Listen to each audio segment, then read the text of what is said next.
Assalamualaikum warahmatullahi wabarakatuh. Perkenalkan, nama saya Adrian Maulana Alisa Putra dengan NIM 2313073 dari kelas SIB 6B.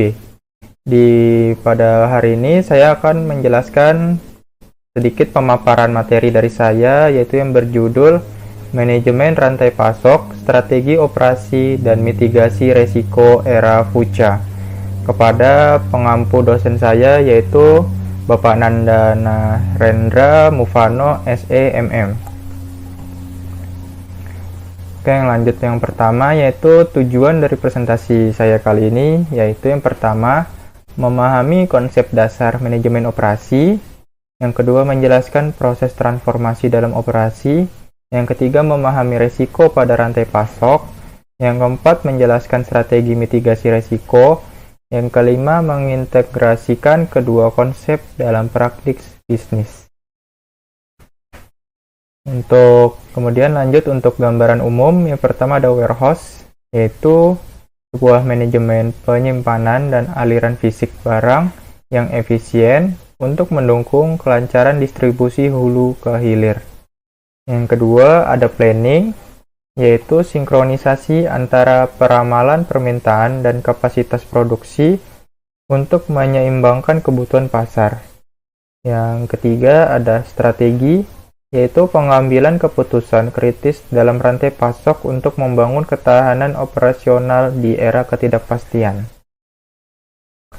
Kemudian kita lanjut di materi 1, yaitu konsep dasar manajemen operasi. Apa sih manajemen operasi itu? Manajemen operasi merupakan proses merencanakan, mengorganisasi, mengarahkan, dan mengendalikan seluruh sumber daya perusahaan agar mampu menghasilkan barang atau jasa secara efektif dan efisien. Tujuan utama dari manajemen operasi adalah memastikan bahwa proses produksi berjalan sesuai target, kualitas, biaya, dan waktu yang telah ditentukan. Di dalam sebuah perusahaan, operasi menjadi aktivitas bisnis karena disinilah bahan baku diubah menjadi produk atau jasa yang memiliki nilai tambah bagi pelanggan. Tanpa operasi yang baik, perusahaan akan mengalami pemborosan biaya, keterlambatan produksi, hingga penurunan kepuasan pelanggan. Contohnya, pada perusahaan makanan, bahan baku seperti tepung, telur, dan gula akan diproses menjadi roti, kemudian dijual kepada konsumen. Seluruh proses tersebut merupakan bagian dari manajemen operasi. Di dalam konsep dasar manajemen operasi ada 4 pilar perusahaan, yaitu mereka keempatnya memiliki 4 fungsi utama. Yang pertama, finance, yaitu bagian keuangan yang bertugas mengatur arus kas perusahaan, menyusun anggaran, mengendalikan biaya, serta memastikan perusahaan memperoleh keuntungan. Yang kedua, ada marketing, yaitu yang bertanggung jawab memahami kebutuhan pelanggan, menentukan strategi pemasaran, menetapkan harga, serta meningkatkan penjualan produk. Yang ketiga, operation, yaitu operasi yang bertugas mengubah input menjadi output berupa barang atau jasa. Fungsi inilah yang menciptakan nilai tambah sehingga sering disebut core engine perusahaan. Yang terakhir, fungsi yang terakhir yaitu human resource, yaitu yang bertugas merekrut, melatih, mengevaluasi, dan mengembangkan sumber daya manusia agar mampu mendukung tujuan perusahaan. Nah, keempat fungsi tersebut harus saling bekerja sama, karena mereka akan menghasilkan permintaan, finance, menyediakan anggaran, terus kemudian menyediakan tenaga kerja, dan operasi itu juga menghasilkan produk yang dijual kepada pelanggan. Kemudian kita lanjut ke POAC dan framework. POAC sendiri pengertiannya adalah fungsi dasar manajemen yang terdiri dari planning, organization, actuating, dan controlling. Kemudian dari planning. Apa sih planning itu? Planning adalah proses menentukan tujuan perusahaan serta cara mencapainya. Contoh simpelnya yaitu mereka menentukan target produksi, semisal 1 bulan harus berapa unit, semisal 1 bulan harus menargetkan produksi sebanyak 10.000 unit. Kemudian mereka juga harus menentukan kapasitas mesin dan menghitung kebutuhan bahan baku. Perencanaan yang baik mampu mengurangi resiko kekurangan maupun kelebihan produksi. Yang kedua ada organizing, yaitu merupakan proses menyusun struktur, organisasi, dan pembagian tugas. Misalnya, pada bagian pembelian, membeli bahan baku, kemudian bagian gudang dalam penyimpanan persediaan, dan logistik mengirim barang ke pelanggan. Pembagian tugas yang jelas membuat pekerjaan lebih efisien. Kemudian ada actuating, yaitu mengarahkan seluruh karyawan agar bekerja sesuai tujuan perusahaan. Bentuknya antara lain memberikan motivasi kepada karyawan, memberikan kepelatihan, melakukan briefing, menyelesaikan konflik kerja, dan meningkatkan semangat kerja. Tanpa pengarahan yang baik, perencanaan tidak akan berjalan maksimal. Kemudian ada controlling, yaitu yang bertujuan memastikan proses sesuai rencana berjalan seperti yang dirancang, yaitu dilakukannya terhadap kualitas produk, biaya produksi, waktu produksi, dan jumlah persediaan. Yang terakhir ada produktivitas, yaitu kemampuan menghasilkan output sebesar-besarnya dengan penggunaan input seminimal mungkin. Rumusnya yaitu produktivitas itu output dibagi dengan output. Jadi semisal contoh sebuah pabrik itu menghasilkan 1000 produk menggunakan 200 jam kerja. Jadi 1000 dibagi 200 yaitu menjadi 5 produk per jam kerja. Semakin tinggi produktivitas, maka perusahaan semakin efisien.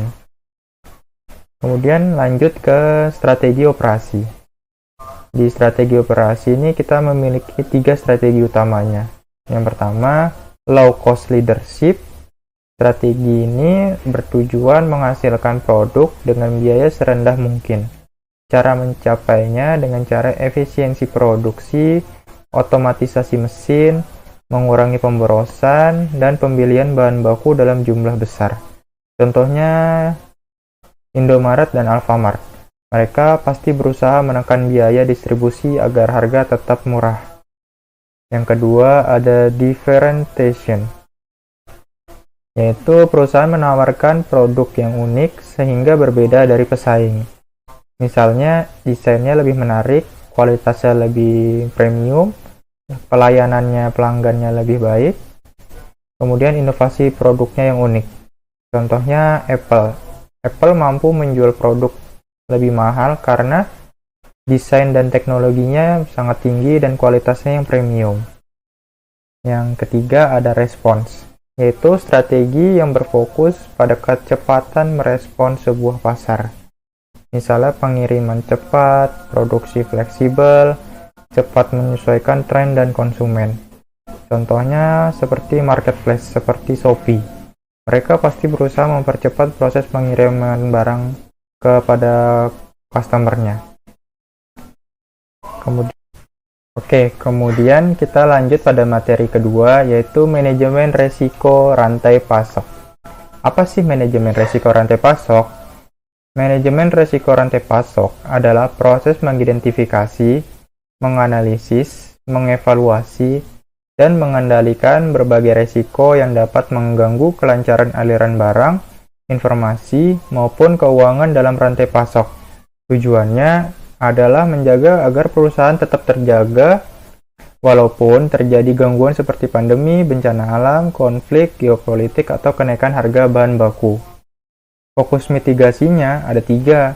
Yang pertama, aliran barang, yaitu perpindahan barang baku hingga menjadi produk jadi. Kemudian aliran informasi, yaitu pertukaran data permintaan, stok, jadwal produksi, dan pengiriman. Kemudian aliran finansial, yaitu pembayaran supplier, transaksi pelanggan, dan arus kas perusahaan. Kemudian lanjut ke era VUCA dan sumber resiko. Apa sih VUCA itu? VUCA adalah kondisi bisnis modern yang penuh ketidakpastian. Yaitu yang pertama, volatility, yaitu perubahan berlangsung sangat cepat. Contohnya itu seperti harga bahan baku itu tiba-tiba naik. Kemudian uncertainty, yaitu sulit memprediksi masa depan. Semisal saat terjadi pandemi COVID-19 menyebabkan tiba-tiba semua permintaan berubah drastis. Kemudian complexity, yaitu hubungan antar pihak dalam rantai pasok semakin rumit. Misalnya suatu produk memiliki puluhan supplier dari berbagai negara. Kemudian ambiguity, yaitu situasi yang belum jelas sehingga sulit menentukan keputusan terbaik. Misalnya perubahan regulasi ekspor atau impor. Kemudian lanjut ke strategi mitigasi resiko.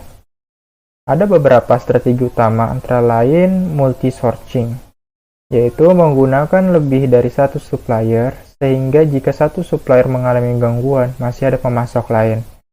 Yang kedua, supplier evaluation, yaitu melakukan evaluasi rutin terhadap kinerja supplier. Indikatornya ada kualitas, harga, ketepatan waktu, dan kapasitas produksi. Kemudian lanjut ke buffer capacity, yaitu menyediakan kapasitas cadangan berupa safety stock, gudang cadangan, mesin cadangan, tenaga kerja cadangan.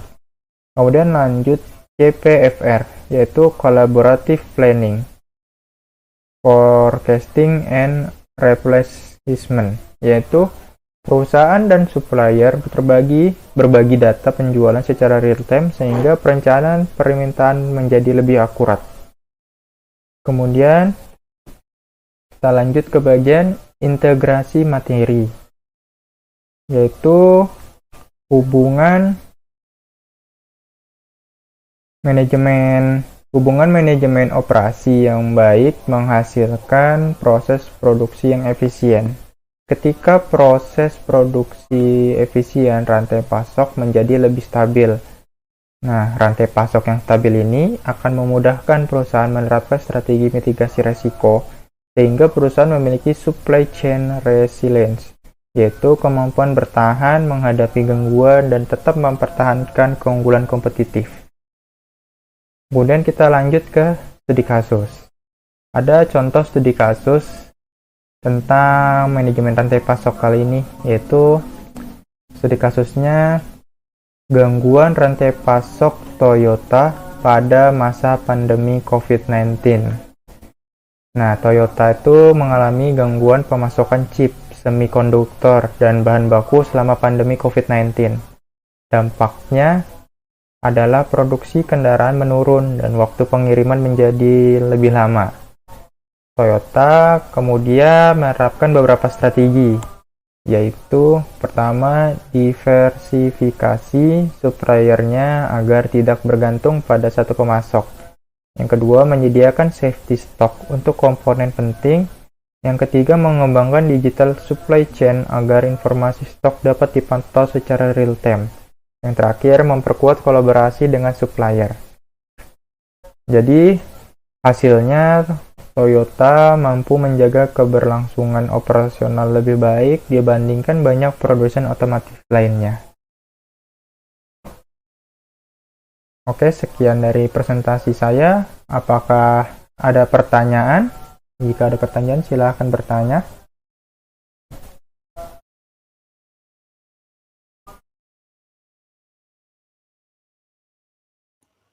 Iya, saya ingin bertanya. Iya, silakan. Iya, saya Lutfi Azmi dengan NIM 2313056 dari kelas SIB 6B. Saya ingin bertanya, mengapa fungsi operasi itu disebut sebagai core engine perusahaan dan bagaimana pengaruhnya terhadap keberhasilan bisnis? Oke, baik. Saya akan jawab ya. Eh, Pertanyaannya tadi, mengapa fungsi operasi disebut sebagai core engine dan bagaimana pengaruhnya tentang keberhasilan bisnis? Jawabannya, fungsi operasi disebut sebagai core engine karena merupakan bagian dari mengubah input seperti bahan baku, tenaga kerja, dan teknologi menjadi barang atau jasa yang memiliki. Nah, tanpa operasi yang berjalan dengan baik, perusahaan tidak dapat menghasilkan produk yang memenuhi kebutuhan pelanggan. Oleh karena itu, keberhasilan operasi sangat mempengaruhi kualitas produk, efisiensi biaya, kepuasan pelanggan, dan keuntungan perusahaan tersebut. Apakah sudah jelas atau ada tambahan lagi?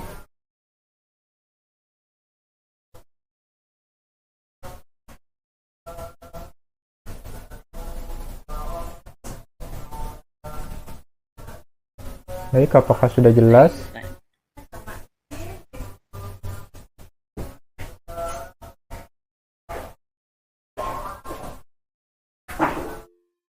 Oke, lanjut pertanyaan selanjutnya.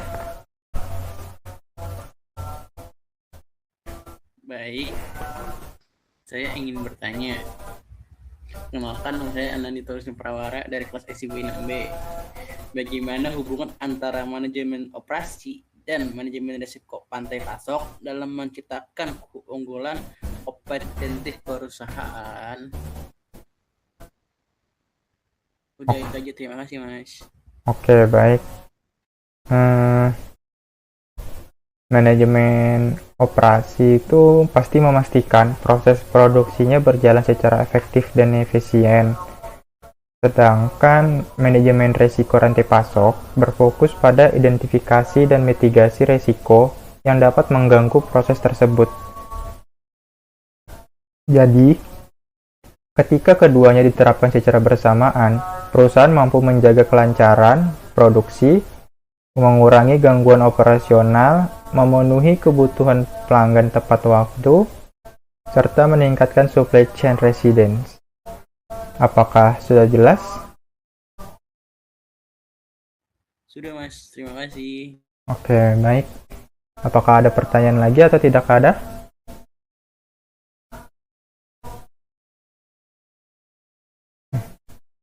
Oke, kalau tidak ada, kita bisa tarik kesimpulan dari materi saya yang singkat tadi, yaitu manajemen operasi berperan sebagai inti proses penciptaan nilai.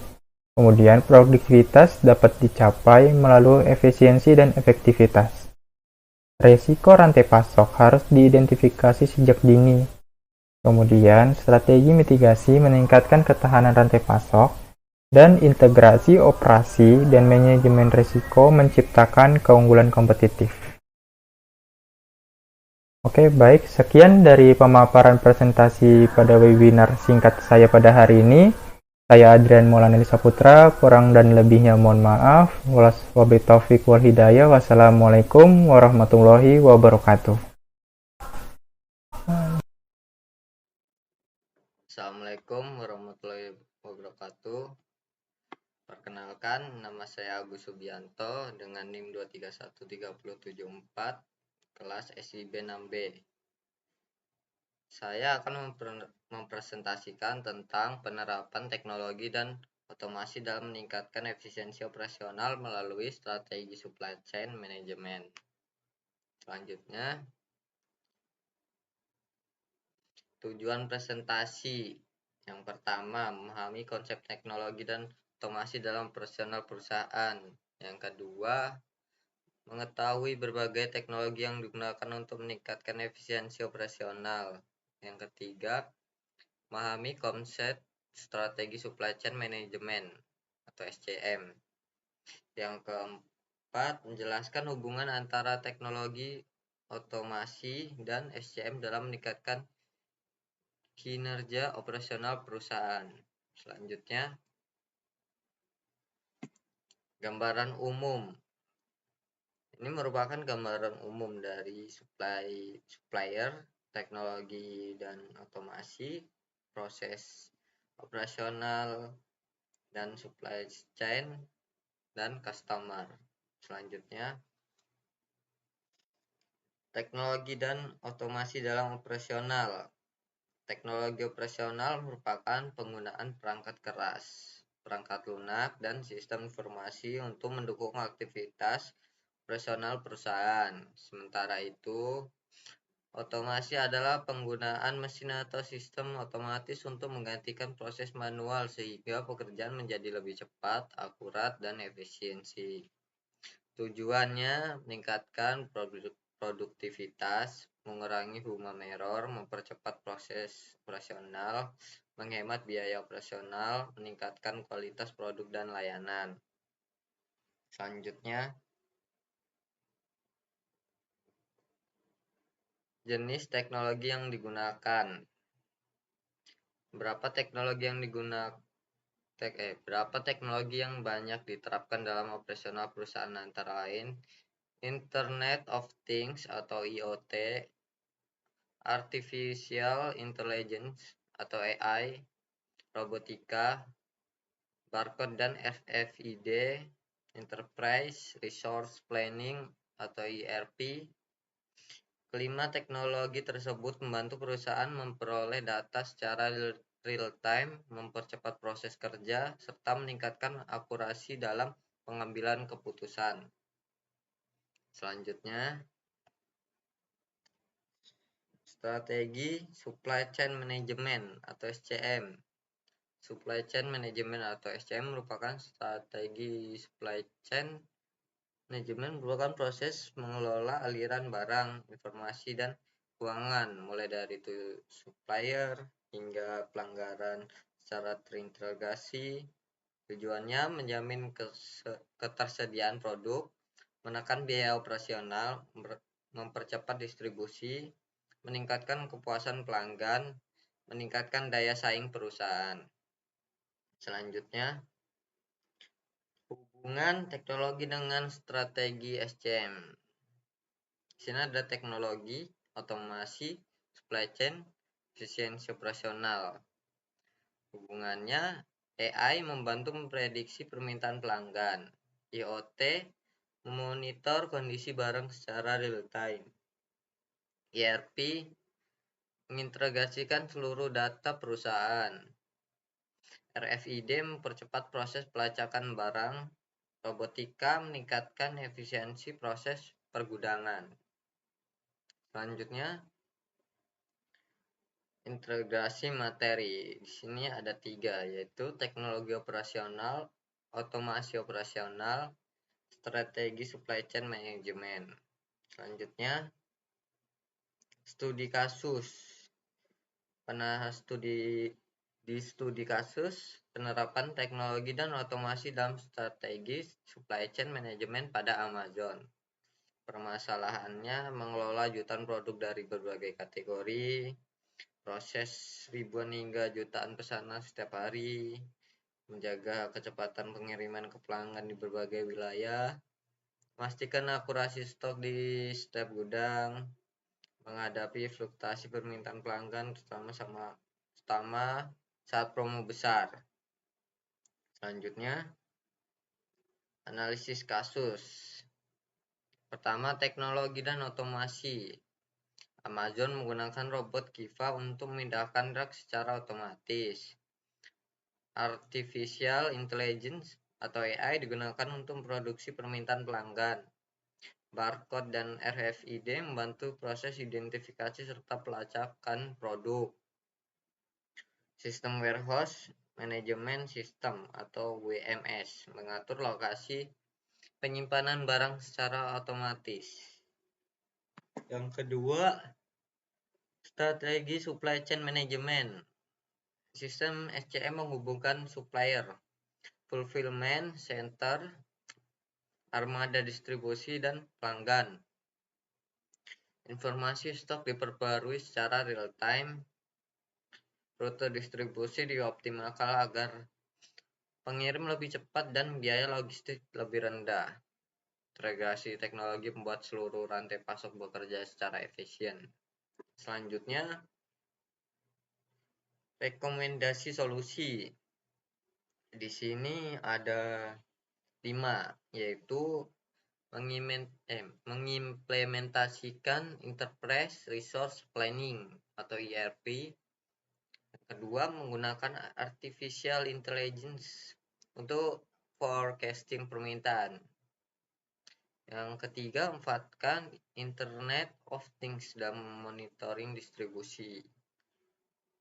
Yang keempat, mengembangkan sistem warehouse management system WMS. Yang kelima, meningkatkan kompetensi SDM dalam penggunaan teknologi digital. Selanjutnya, di sini apakah ada pertanyaan?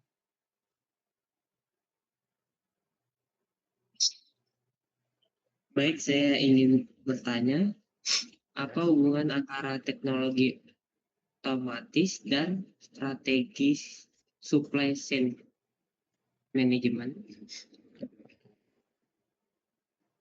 Apakah ada yang lagi mau bertanya?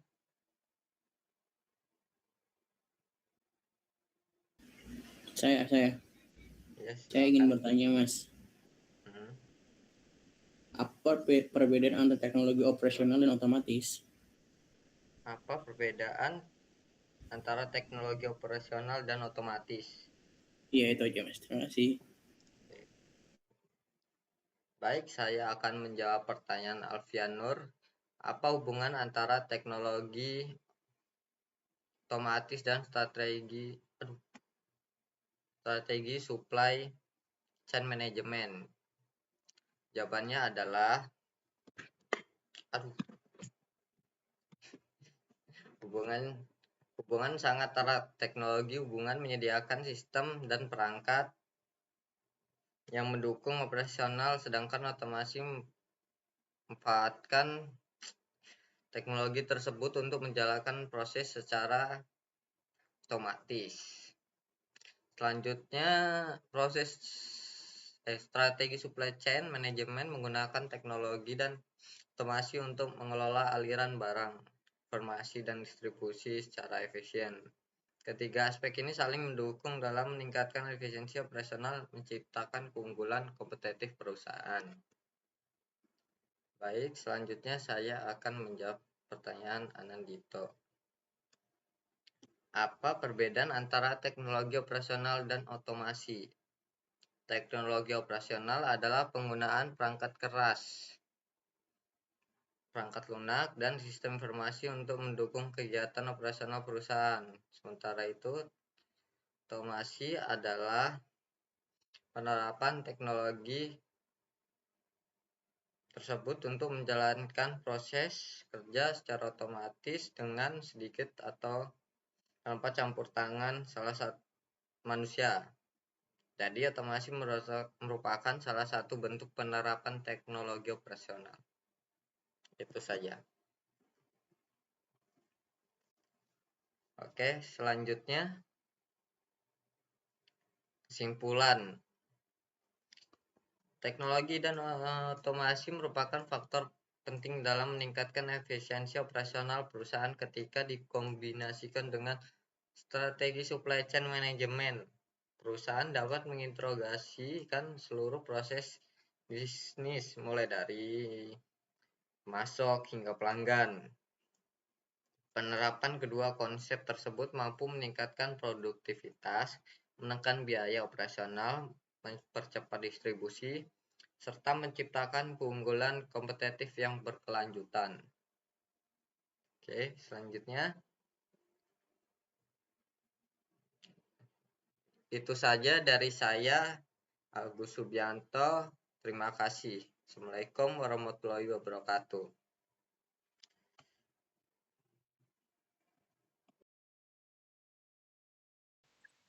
Assalamualaikum warahmatullahi wabarakatuh. Selamat malam semuanya. Yang saya hormati Pananda Narendra Nuvano, SEMM, selaku dosen pengampu mata kuliah Manajemen Rantai Pasok, serta teman-teman sekalian. Perkenalkan, nama saya Siti Zubaida dengan NIM 2313075, kelas SIB 6B. Pada kesempatan kali ini, saya akan mempresentasikan materi yang berjudul Penerapan Integrated Factory Blueprint dalam meningkatkan operational excellence melalui pengukuran kinerja operasional pada sistem manufaktur terintegrasi. Next. Tujuan saya untuk mempresentasikan ini yaitu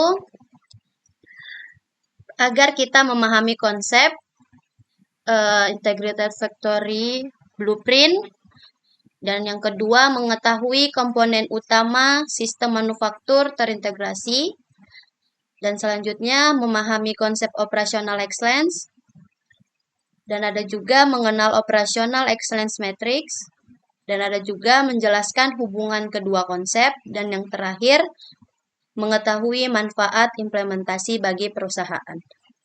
Next. Di slide ini saya menunjukkan alur proses bisnis pada perusahaan manufaktur. Proses dimulai dari supplier, yaitu pihak yang menyediakan bahan baku untuk proses produksi. Ketersediaan bahan baku yang tepat waktu dan berkualitas sangat penting agar produksi berjalan dengan lancar. Yang kedua ada perencanaan produksi ERP dan MES. Setelah bahan baku tersedia, dilakukan perencanaan produksi menggunakan ERP dan MES. ERP mengelola data seperti persediaan, pembelian, dan jadwal produksi, sedangkan MES memantau pelaksanaan proses produksi agar sesuai dengan rencana. Yang ketiga ada proses produksi. Proses produksi yaitu mengolah bahan baku menjadi produk jadi. Pada tahap ini, seluruh aktivitas produksi dilakukan secara terkoordinasi untuk menghasilkan produk yang berkualitas. Selanjutnya ada gudang atau warehouse, yaitu produk yang sudah selesai diproduksi kemudian disimpan di gudang. Gudang berfungsi mengelola penyimpanan dan stok barang sebelum didistribusikan kepada pelanggan. Selanjutnya ada distribusi atau logistik. Setelah itu, produk didistribusikan kepada pelanggan. Bagian logistik memastikan produk dikirim tepat waktu, dalam jumlah yang sesuai, dan tepat dalam kondisi baik. Dan yang terakhir ada pelanggan atau customer. Nah, ini yaitu pihak yang menerima produk akhir. Kepuasan pelanggan menjadi tujuan utama dari seluruh proses produksi dan distribusi. Dari alur tersebut dapat kita lihat bahwa setiap tahapan saling terhubung. Oleh karena itu, diperlukan sistem manufaktur yang terintegrasi agar proses kerja lebih efisien, informasi lebih akurat, dan tujuan perusahaan dapat tercapai. Next. Selanjutnya ada konsep dan peran Integrated Factory Blueprint. Integrated Factory Blueprint merupakan rancangan sistem yang menghubungkan seluruh aktivitas perusahaan menjadi satu kesatuan. Dengan sistem ini, informasi dari setiap bagian dapat diakses secara real-time, sehingga perusahaan mampu meningkatkan efisiensi operasional, mengurangi kesalahan, mempercepat proses kerja, dan membantu manajemen mengambil keputusan berdasarkan data. Dengan sistem ini, konsep dan peran integrasi ini mempunyai tujuan. Yang pertama, integrasi data, efisiensi operasional, mengurangi kesalahan, monitoring real-time, pengambilan keputusan berbasis data, dan yang terakhir peningkatan kualitas. Next. Selanjutnya ada komponen utama Integrated Factory Blueprint. Nah, komponennya ini terdapat ada 6 komponen utama, yaitu yang pertama ada ERP yang berfungsi mengintegrasikan seluruh data perusahaan. Yang kedua ada MES, yaitu mengendalikan aktivitas produksi. Yang ketiga ada IOT, yaitu menghubungkan mesin agar dapat mengirim data secara otomatis.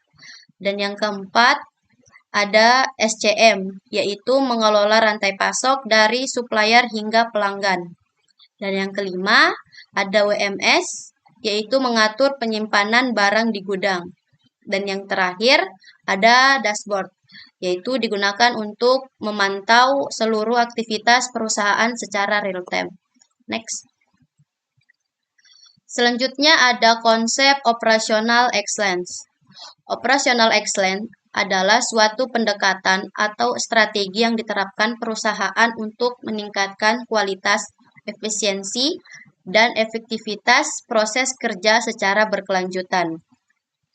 Nah, tujuannya yaitu efisiensi proses, produktivitas tinggi, pengurangan pemborosan, kualitas produk, kepuasan pelanggan, dan continuous improvement, sehingga mampu memberikan nilai tambah bagi pelanggan. Next.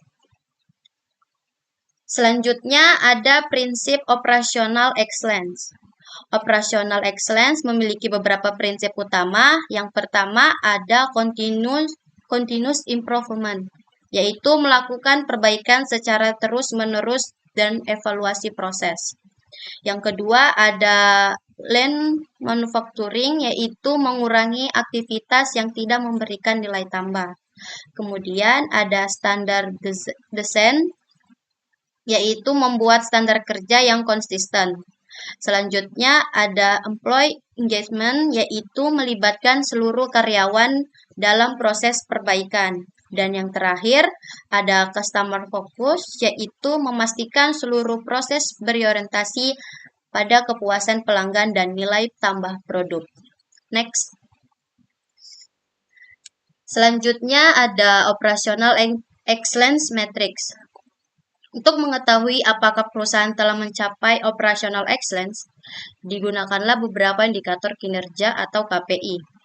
Beberapa indikator yang umum digunakan adalah availability, yaitu ketersediaan mesin.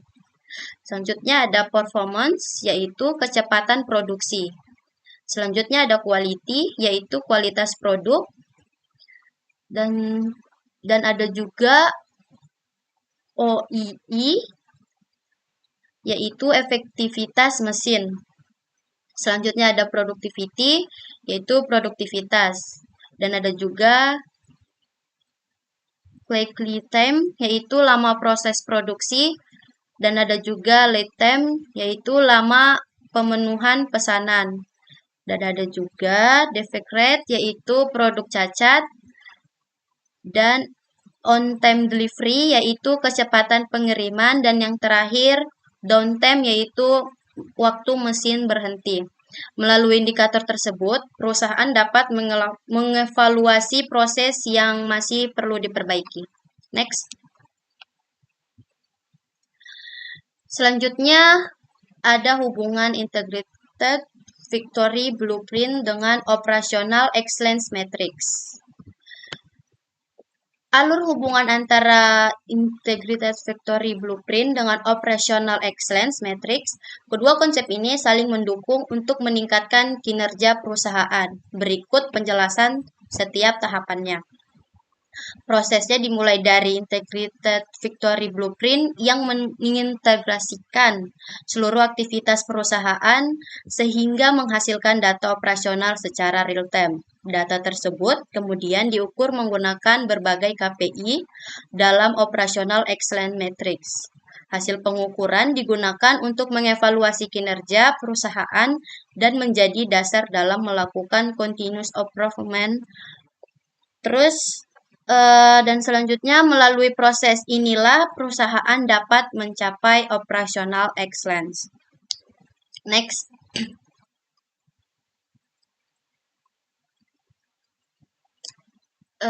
Selanjutnya ada manfaat implementasi sistem manufaktur terintegrasi.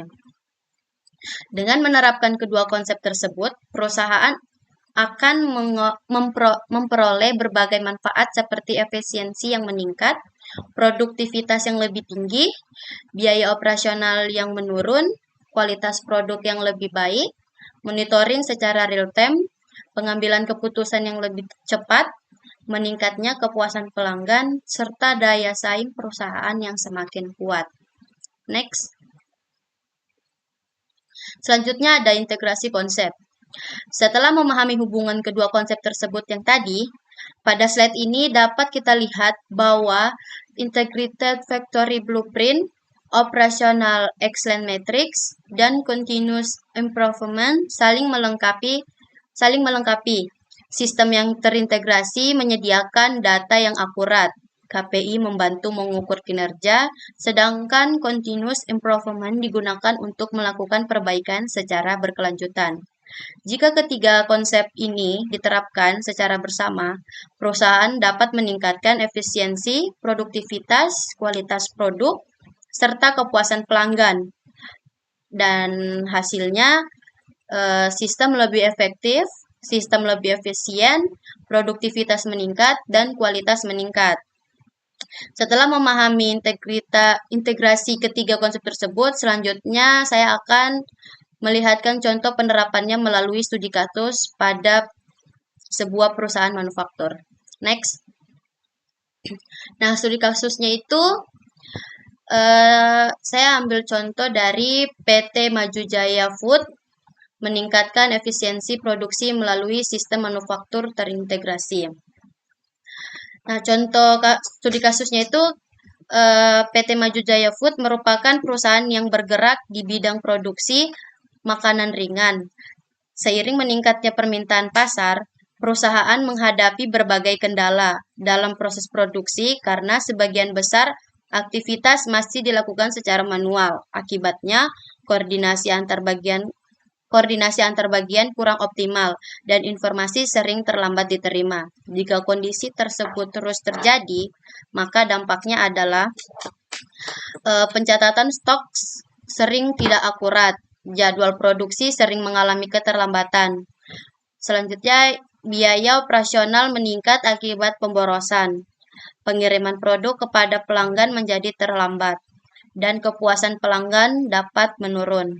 Untuk mengatasi permasalahan tersebut, PT Maju Jaya Food harus menerapkan ERP untuk mengintegrasikan data perusahaan, MES untuk memantau proses produksi, WMS untuk mengelola persediaan gudang, serta dashboard monitoring untuk memantau aktivitas secara real-time. Secara sistem diterapkan, proses produksi menjadi lebih efisien, pengiriman lebih tepat, dan kepuasan pelanggan menjadi meningkat. Next. Demikian materi yang dapat saya sampaikan. Saya mengucapkan terima kasih atas perhatian Bapak dosen dan teman-teman. Selanjutnya saya membuka sesi tanya jawab. Dari teman-teman yang ada di sini, apakah ada yang bertanya? Kalau ada, tolong angkat tangannya. Baik, Anandito, silakan. Iya, halo, perkenalkan nama saya Anandito Prawara dari kelas SIB 6B dengan NIM 231340. Saya ingin bertanya, apa sih perbedaannya ERP dan MES atau MES? Terima kasih. Baik, makasih. Oke, saya akan menjawab pertanyaan dari Anandito. Pertanyaannya, apa perbedaan ERP dan MES ya? Baik, saya akan menjawab. Perbedaannya ada pada fungsi utamanya. ERP digunakan mengelola data dan aktivitas perusahaan secara keseluruhan, seperti keuangan, pembelian, persediaan, sampai perencanaan produksi. Nah, sedangkan MES lebih fokus pada proses produksi di pabrik. Jadi, MES membantu memantau jalannya produksi, memastikan proses berjalan sesuai rencana, dan mencatat hasil produksi. Bisa dibilang juga ERP mengatur dari sisi manajemen perusahaan, sedangkan MES mengatur kegiatan di lantai produksi. Baik, apakah masih ada yang bertanya? Baik, Novia, silakan. Perkenalkan, nama saya Novia Nur Auliana, NIM 2311108 dari kelas IFB 6A. Saya ingin bertanya, mengapa IoT penting dalam sistem manufaktur? Sekian pertanyaan dari saya. Terima kasih. Baik, saya akan menjawab pertanyaan dari Novia. Pertanyaannya yaitu mengapa IoT penting dalam sistem manufaktur. IoT penting karena bisa menghubungkan mesin dengan sistem sehingga data dari mesin dapat dikirim secara otomatis dan real time. Dengan begitu, perusahaan juga bisa mengetahui kondisi mesin secara langsung, lebih cepat mendeteksi jika ada masalah, dan mengurangi waktu mesin berhenti dan juga membuat proses produksi menjadi lebih efisiensi. Apakah jawaban dari saya sudah puas untuk teman-teman? Sudah, terima kasih. Sudah. Terima kasih, Mbak. Oke, terima kasih. Next. Selanjutnya ada kesimpulan. Kesimpulannya yaitu yang pertama ada Integrated Victory Blueprint, yaitu mengintegrasikan seluruh proses bisnis perusahaan. Dan yang kedua ada Operational Excellence, meningkatkan kualitas, efisiensi, dan produktivitas melalui perbaikan berkelanjutan. Dan yang ketiga, Operational Excellence Matrix digunakan untuk mengukur kinerja operasional melalui KPI. Perusahaan ketiga, dan yang keempat, penerapan ketiga konsep tersebut membantu perusahaan meningkatkan efisiensi, kualitas produk, kepuasan pelanggan, dan daya saing. Next. Referensi yang saya gunakan dalam penyusunan materi ini berasal dari beberapa buku yang membahas manajemen operasi, manajemen proses, dan operational excellence, yaitu Operation Management oleh Heiser, Render, dan Munson. Sedangkan Operation and Process Management oleh Slack, Brandon Jones, dan Burgess, serta The Toyota Way oleh Jeffrey Kaliker. Demikian presentasi dari saya. Terima kasih atas perhatian Bapak dosen dan teman-teman yang ada di sini. Wassalamualaikum warahmatullahi wabarakatuh.